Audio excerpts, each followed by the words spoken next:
Ça se déplace, et cela suffit à permettre au cheval d'exécuter un certain nombre de figures. Et ce qui est encore plus étonnant, c'est qu'elle dit volontiers d'ailleurs de lui, de Raja, que c'est un peu son clown, c'est que lorsqu'elle ne s'occupe pas assez de lui, c'est lui qui vient réclamer auprès de Clémence un petit peu d'attention, un petit peu de soin.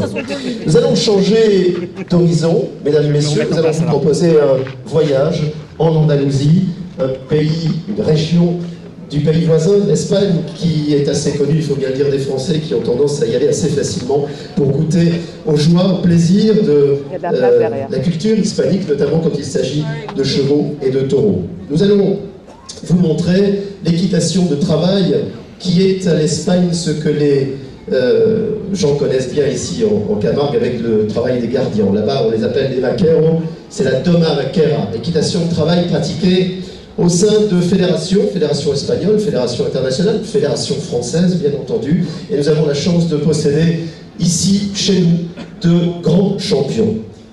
Là, c'est pas un grand champion, car il est haut presque comme 3 pommes, à peine plus, il est très jeune. Mais dans sa famille, on a déjà bien donné. Jean-Michel, son papa, est vice-champion de France de la discipline en 2009. Il est champion de France inter en 2008 et donc il a suivi les traces de son papa. Il n'est âgé que de 12 ans.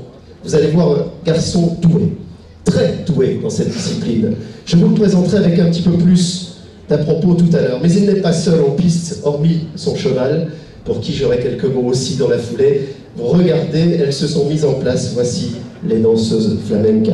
Un tableau présenté par Jean Michael.